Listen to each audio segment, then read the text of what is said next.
Introduction. It is not easy to tell the true picture of those people held with high regard in society. These people are usually considered virtuous and held in very high esteem. Russell, in his work, opens the curtain behind which such people hide.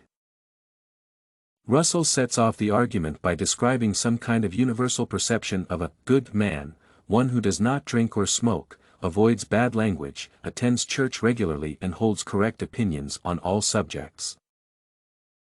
Russell feels that such a perception is subversive.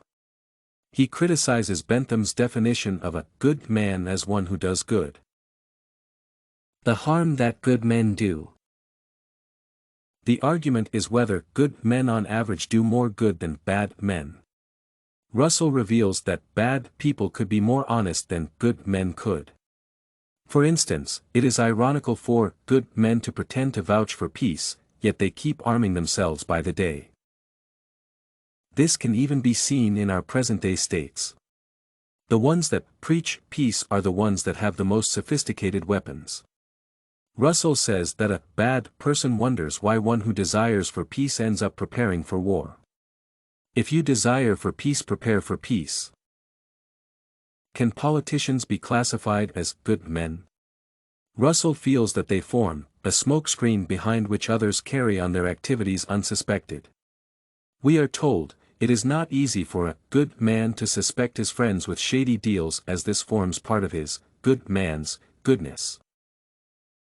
Here Russell could be suggesting that the so-called good men overlook what is perceived inappropriate in the eyes of the public, provided that it is not known.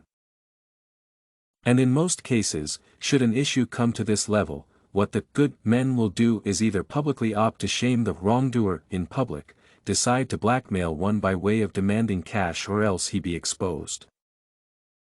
This is quite true with those many scandals cover-ups that only get strong criticism only once exposed. Many, who are always aware of such, just keep quiet only to open their mouths when they discover that their names could be besmirched if they do not distance themselves publicly. In fact, what Russell feels good men use the tag to suppress their competitors as well as hoodwink the masses.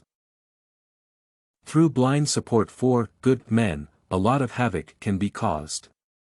For example, due to the death of a supposedly good man, Archduke Ferdinand, who was murdered in Sarajevo, the whole world went to war.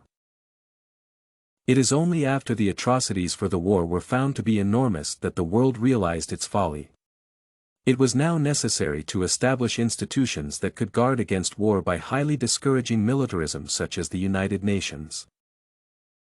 Being economical with information is another harmful thing that the good men do. Russell gives the example of venereal disease.